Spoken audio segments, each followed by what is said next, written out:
There is something happening inside your bank account right now that your bank will never voluntarily tell you about.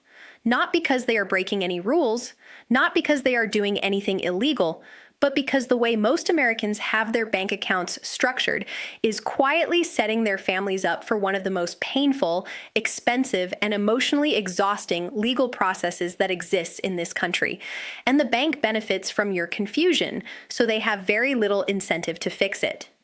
I have been working in estate planning and asset protection for over 2 decades. I have sat across the table from grieving families who came to me not because they planned to, but because something went wrong. Because a parent passed away and suddenly the bank account was frozen. Because bills needed to be paid and the money was right there, sitting in an account they could see on a statement and they could not touch a single dollar of it. Because nobody told them, while there was still time to do something about it, that the way that account was titled was going to cause exactly this problem.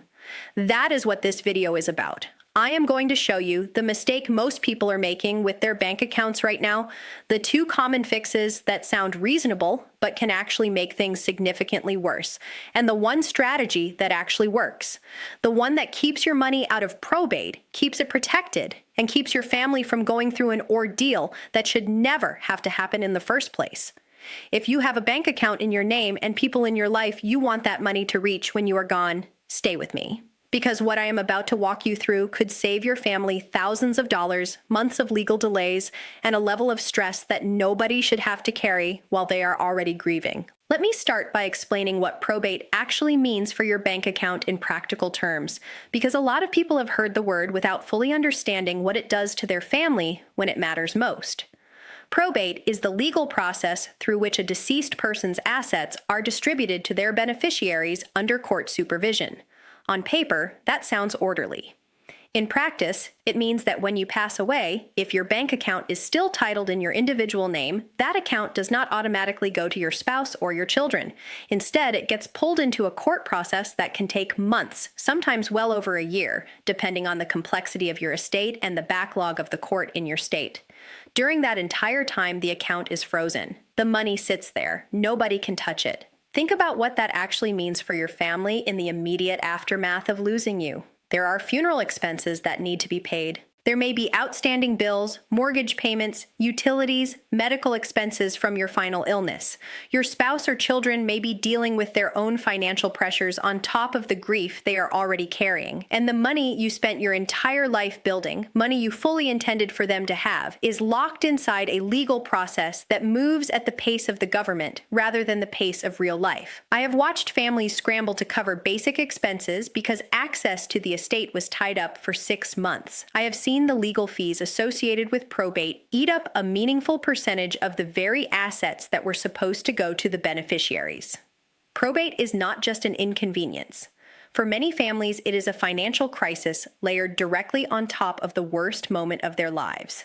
And the part that keeps me up at night is that it is entirely preventable. But most people are not preventing it because the advice they are getting, even from well-meaning bankers and family members, is leading them toward solutions that create new problems while trying to solve the original one. The first solution you will commonly hear is to add a family member to your bank account as a joint tenant with right of survivorship. The logic sounds completely reasonable. If you add your adult child to your account as a joint tenant, when you pass away, that account automatically transfers to them. No probate, no frozen funds, no waiting. They show the death certificate, and the account becomes theirs. That part is accurate. That is genuinely how it works. Here is what the banker explaining this is not telling you. The moment you add someone to your account as a joint tenant, you are not just naming them as a future recipient. You are giving them ownership of that account right now today, while you are still alive. They have a legal ownership interest in your money from the moment their name goes on that document. And that ownership interest exposes your money to every financial problem they have or will ever have. Let me make this concrete with something I lived personally. My own mother-in-law was advised by her banker to add my wife to her checking account as a joint tenant using exactly this logic. It sounded sensible to her. She was just trying to make things easier for the family. But when I sat down and explained what she was actually doing, everything changed.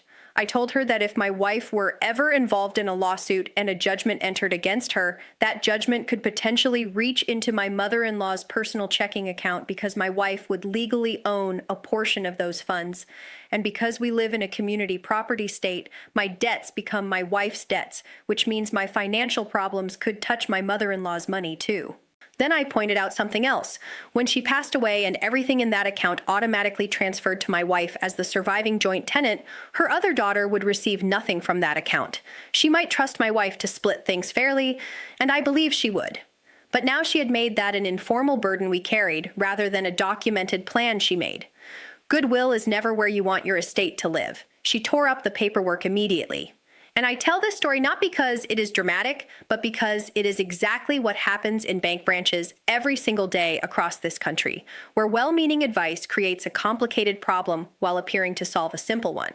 So if joint tenancy is not the answer, what about the second option banks commonly suggest, which is naming a designated beneficiary on the account, sometimes called a payable on death designation?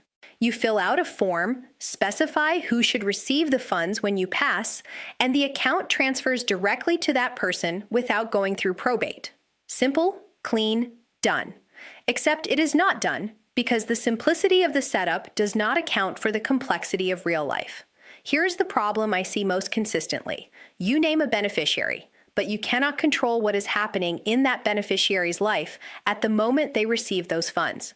If your son is going through a divorce when you pass away, those assets vest in his name immediately and directly. If there is a judgment against him, if creditors are circling, if his financial life is in a vulnerable place, the funds you spent your entire life building land directly in the middle of that mess. You have no ability to say, wait, let things settle first, then distribute. The money goes immediately with no buffer and no protection whatsoever. And there is another layer people rarely consider. What if the beneficiary you named passes away before you do and you forgot to update the form? What if your family structure changes over the years and the paperwork sitting in your bank's file reflects a version of your life that no longer exists? Designated beneficiary forms are static documents filled out once and rarely revisited. Life is anything but static. There are limited situations where a designated beneficiary makes sense. If you are the sole survivor, the account is relatively simple, and your beneficiary is financially stable. It can work. But as a primary estate planning strategy, it leaves too much to chance and too little to intention. So what actually works? After more than 2 decades of helping families protect their assets and keep them out of probate, the answer I return to every single time is the same: a living trust. A living trust is a legal entity you create during your lifetime that holds title to your assets on your behalf.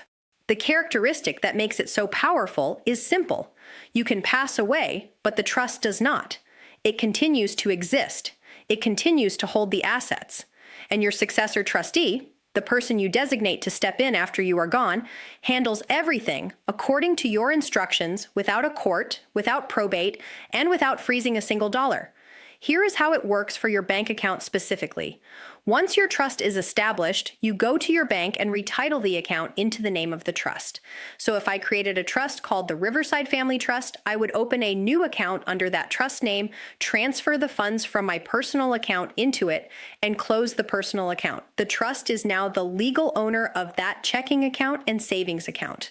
When I pass away, my successor trustee simply goes to the bank, presents a death certificate and documentation confirming their role, and they have immediate access and full control. No judge. No court filing, no months of waiting while bills pile up and family members scramble. Everything moves according to the instructions I built into the trust while I was alive, thinking clearly, and in a position to make good decisions. And here is the layer of protection that makes the living trust genuinely superior to both alternatives I described. With a living trust, you can build in provisions that protect your beneficiaries from their own circumstances at the time of distribution. If one of your children is going through a divorce when you pass, your trust can instruct the successor trustee to hold that child's share until the divorce is resolved before distributing. If a beneficiary is dealing with creditors or a lawsuit, the trust holds those assets in a protected position rather than pushing them directly into harm's way. You are not just transferring money. You are transferring it with wisdom, with protection, and with conditions that a beneficiary form or a joint tenancy can never provide. I also want to address something that comes up almost every time I explain this: the practical question of how your checks work once the account is in the trust name.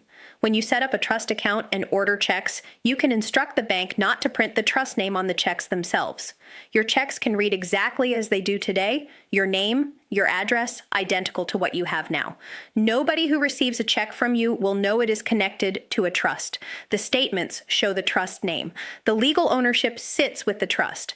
But your day-to-day banking experience does not change in any visible way. I have had my own accounts inside a living trust for years, and nothing about the daily experience is different from before. The reason I want you to hear all of this is not to make estate planning feel complicated.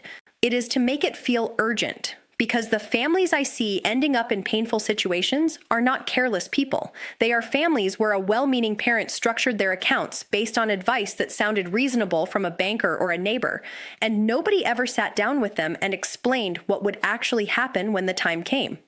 The frozen account is not a hypothetical. I have watched it happen to families who believed they had things figured out. The probate delay is not a technicality. It is months during which your family cannot access money they desperately need, and both of those outcomes are completely preventable with a living trust in place. If you want to understand how a living trust would work for your specific situation, the link in the description below will take you to a free strategy session where we walk through exactly what your estate looks like, what risks exist in your current structure, and what steps would give your family the protection they deserve.